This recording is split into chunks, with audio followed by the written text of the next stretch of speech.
Start, started, started. Watch, watched, watched. Finish, finished, finished. Rain, rain, rain. So what is this? What does this mean? So this is verb forms. In this video we are going to learn verb forms. Okay.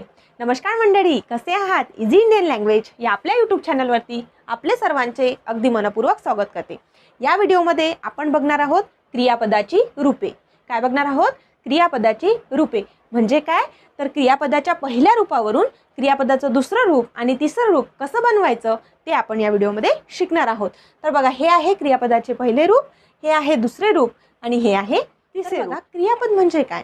तर क्रियापद म्हणजे क्रिया दर्शवणारा शब्द, म्हणजेच क्रिया शब्द, त्यालाच क्रियापद असे म्हणतात. तर डेफिनेशन काय होणार? वाक्यामध्ये जो शब्द क्रिया दर्शवतो त्याला क्रियापद म्हणतात. म्हणजे ॲक्शन वर्ड. क्रिया शब्द याला आपण काय म्हणू शकतो? Action word. ठीक आहे. म्हणजे verb shows and action. Verb shows and action. आलं लक्षात? तर बघा, मी तुम्हाला म्हटलं होतं की क्रियापदाच्या पहिल्या रूपावरून दुसरं आणि तिसरं रूप बनवायचं. तर पहिलं रूप म्हणजे काय? क्रियापदाचं पहिलं रूप म्हणजे क्रियापदाचं मूळ रूप. काय? क्रियापदाचं मूळ रूप. तर बघा, स्टार्ट, वॉच, फिनिश, रेन हे काय आहे? पहिले रूप आहे. म्हणजे क्रियापदाचे मूळ रूप आहेत. ठीक आहे. फॉर एक्झाम्पल आणखी मी तुम्हाला सांगते. तर बघा, राईट, प्ले, गो, रन, वॉक, ड्रिंक हे सर्व काय आहे? क्रियापदाची मूळ रूपे आहेत.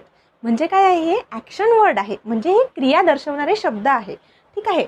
तर बघा, आता तुम्हाला जर कोणी म्हटलं की लिहिण्याला इंग्लिशमध्ये काय म्हणतात, तर तुम्ही काय म्हणणार? राईट. ठीक आहे. तर ही लिहिणे काय झाली? एक क्रिया झाली. खेळण्याला प्ले. ठीक आहे. चालण्याला वॉक, धावण्याला रन. हे सर्व काय आहे? काहीतरी क्रिया करणारे शब्द आहे, क्रिया दर्शवणारे शब्द आहे. तर हे काय झाले? ॲक्शन वर्ड झाले. तर यालाच हेच काय झाले? क्रियापदाचे मूळ रूप झाले. तर यालाच आपण काय म्हणू शकतो? क्रियापदाचे पहिले रूप. So let's begin. Start, started, started. ठीक आहे. तर हे कसं आलं? म्हणजे दुसरं आणि तिसरं रूप कसं आलं? तर त्यासाठी काही रूल्स आहे. काय आहे?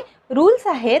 तर ते रूल आपल्याला पहिले बघायचे आहे. चला तर मग ते रूल बघूया. रूल आहे, क्रियापदाच्या पहिल्या रूपाच्या शेवटी, ऐका बरोबर, नोट करा, क्रियापदाच्या पहिल्या रूपाच्या शेवटी ई असल्यास दुसरे व तिसरे रूप करताना फक्त डी लावतात. क्रियापदाच्या पहिल्या रूपाच्या शेवटी जर ई असेल, फक्त ई असेल, तर दुसरे आणि तिसरे रूप बनवताना फक्त डी लागतो.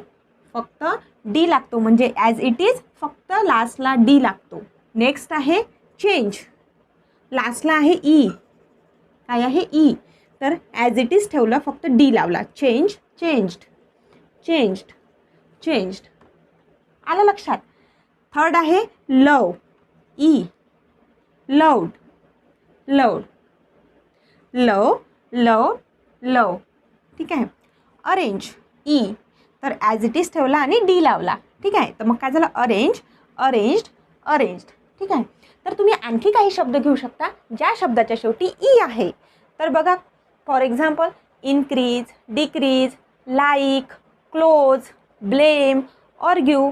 ठीक आहे. या सर्व शब्दाच्या शेवटी काय आहे? ई आहे. त्याला तुम्ही डी लावू शकता. तर ते प्रॅक्टिस करू शकता तुम्ही. ठीक आहे. तर हा झाला आपला पहिला रूल.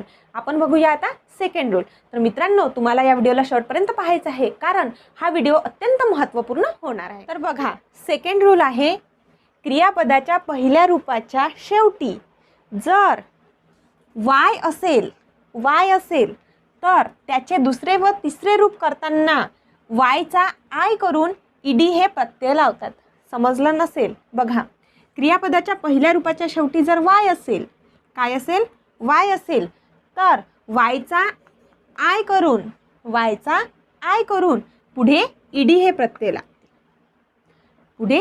प्रत्यय लावावं लागते. ठीक आहे. म्हणजे ट्राय. आता इथे वाय आहे, तर वायचं पहिले आय, नंतर ईडी. म्हणजे काय होणार? ट्राईड. ट्राईड. बघा, ट्राय, वायचा आय, मग ईडी, मग काय होणार? क्राईड. क्राईड. Third, reply. बघा, वायचा आय, त्यानंतर ईडी, रिप्लाइड. रिप्लाइड. आलं लक्षात?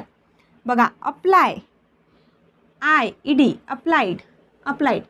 तुम्हाला हे चांगल्या प्रकारे समजण्यासाठी तुम्हाला प्रॅक्टिस करायची आहे. तर प्रॅक्टिससाठी काही शब्द घ्यायचे आहे तुम्हाला. तर बघा, वाय म्हणजे लास्टला वाईन असे कोणते शब्द आहेत? तर बघा, ड्राय, फ्राय, प्युरिफाय, वरी, क्राय, हे असे सर्व जे वायचे शब्द आहे हे घ्यायचे आणि प्रॅक्टिस करायची. वायचा आय करायचा, त्यानंतर ईडी हा प्रत्यय लावायचा.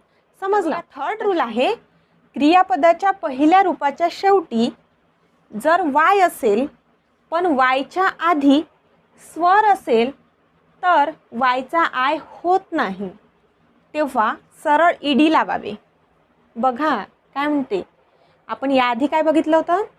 जर क्रियापदाच्या शेवटी वाय असेल तर त्या वायचा आय करून पुढे ईडी लावावा. ठीक आहे. इथे अपोजिट आहे. इथे कसं आहे, क्रियापदाच्या पहिल्या रूपाच्या शेवटी जर वाय असेल, सेम ॲज इट इज, जर वाय असेल पण वायच्या आधी स्वर असेल म्हणजे वॉवेल्स. वॉवेल्स म्हणजे स्वर. ए, ई, आय, ओ, यू यापैकी जर एखादं अल्फाबेट असेल तर वायचा आय होत नाही, तेव्हा सरळ फक्त ईडी लावावे. ते तुम्हाला एक्झाम्पलनुसार समजेल. बघा, प्ले, तर बघा वाय तसाच राहिला, फक्त ईडी लागला. Played, played. नेक्स्ट डिस्ट्रॉय, इथे ओ आहे, हा पण काय स्वर आहे, तर डिस्ट्रॉय, डिस्ट्रॉइड, डिस्ट्रॉइड. ठीक आहे. ओबे, ओबेट, ओबेट. आलं लक्षात? तर हे लक्षात ठेवा, फक्त स्वर असेल तर वायचा आय होणार नाही, फक्त ईडी लागेल. आणि व्यंजन असेल म्हणजे कॉन्सोनंट असेल तर वायचा आय होईल आणि पुढे ईडी लागेल. ठीक आहे. आता बघूया फोर्थ रूल. फोर्थ रूल आहे, क्रियापदाच्या पहिल्या रूपात शेवटच्या अक्षरापूर्वी एक स्वर असल्यास दुसरे व तिसरे रूप करताना शेवटच्या अक्षराची पुनरावृत्ती करून ईडी लावावा. समजलं का? कन्फ्यूज होऊ नका. बघा, क्रियापदाच्या पहिल्या रूपात शेवटच्या अक्षरापूर्वी म्हणजे बघा, हे झालं क्रियापद, याच्या शेवटचं हे अक्षर पी, याच्या आधीचा जो अल्फाबेट आहे, याच्या बघा रूपा शेवटच्या अक्षरापूर्वी एक स्वर असल्यास, याच्या आधी हा ओ आहे, हा काय आहे? स्वर आहे. तर स्वर असल्यास दुसरे व तिसरे रूप करताना शेवटच्या अक्षराची पुनरावृत्ती करून काय ईडी लावावा. म्हणजे या अक्षराची पुनरावृत्ती म्हणजे हा रिपीट करावा लागेल. काय करावं लागेल? रिपीट. बघा, स्टॉप, शेवट काय आहे? लास्टला काय? पी आहे, त्याच्या आधी काय आहे? स्वर आहे, काय आहे? वॉवेल आहे. ओ, तर जर याच्या आधी स्वर असेल तर या अल्फाबेटला रिपीट करून म्हणजे डबल पी करून काय करावं? शेवट ईडी लावायचा. काय करायचा? शेवट ईडी लावायचा. स्टॉप. Next drop. ओ, आधी काय आहे? शेवटच्या अक्षरापूर्वी स्वर आहे, तर काय केलं? याला रिपीट केलं, ड्रॉप, पुढे ईडी लावला. ड्रॉप. Next admit. टी आहे, इथे काय होणार? बघा, टी आहे तर याला रिपीट होईल. काय होणार? याच्या आधी स्वर आहे ना, तर मग हा टी रिपीट होईल. मग काय होईल? Admitted, admitted. बघा, कॅन्सल. बघा, यल, त्याच्या आधी आहे स्वर, तर काय होईल? Double L E D. बघा, कॅन्सल्ड, कॅन्सल्ड. कंट्रोल. बघा, यल रिपीट होईल, कंट्रोल, कंट्रोल्ड. आलं लक्षात? आता फिफ्थ रूल आहे, क्रियापदाच्या पहिल्या रूपापासून दुसरे व तिसरे रूप बनवताना ईडी हे प्रत्यय लावावे. म्हणजे क्रियापदाच्या पहिल्या रूपापासून दुसरं आणि तिसरं रूप बनवायचं असेल तर ईडी लावावे. ठीक आहे. तर बघा, ॲड एकदम इझी आहे, फक्त ईडी लावायचा आहे. ॲड, ॲडेड, ईडी लावला, ॲडेड. ठीक आहे. आस्क, ईडी लावला, आस्क्ड, आस्क्ड. ठीक आहे. Wash, washed, washed. कलेक्ट, इथे पण ईडी लावला, collected, collected. Check, check, checked. Cover, covered, covered. ठीक आहे. यासारखे अरेस्ट, अटॅक, अट्रॅक्ट. ठीक आहे. कलेक्ट, कव्हर, कुक यासारखे याला काय करायचं? ईडी लावायचा. ठीक आहे. आता कन्फ्युजन होणार नाही. या रूल्सनुसार आपण बहुतांश क्रियापदाची दुसरी आणि तिसरी रूपे बनवू शकतो, पण काही क्रियापदे अशी आहेत की ज्याची आपण दुसरी आणि तिसरी रूप या रूल्सनुसार बनवू शकत नाही. का बरं? तर त्याला म्हणतात अनियमित क्रियापदे म्हणजे इरेग्युलर व्हर्ब्स. हे होते आपले नियमित क्रियापदे म्हणजे रेग्युलर व्हर्ब्स. ठीक आहे. तर तुम्हाला जर अनियमित क्रियापदे शिकायचे असेल म्हणजे इरेग्युलर व्हर्ब माहीत करायचे असेल की ते कसे बनवतात तर तुम्ही मला कमेंट करून सांगा. आपण तो पण व्हिडिओ आणण्याचा प्रयत्न करूया. ठीक आहे. तर तुम्हाला हा व्हिडिओ कसा वाटला, व्हर्बचा कन्सेप्ट, क्रियापदचा कन्सेप्ट जो आहे तुमचा क्लिअर झाला की नाही ते पण मला कमेंट करून सांगा. चला तर मग भेटूया नेक्स्ट व्हिडिओमध्ये. त्याआधी तुम्ही जर चॅनलवर नवीन असाल तर चॅनलला सबस्क्राईब करा आणि बेल आयकॉनवर जरूर प्रेस करा कारण तुम्हाला अशाच नवनवीन व्हिडिओचे नोटिफिकेशन्स मिळत राहील.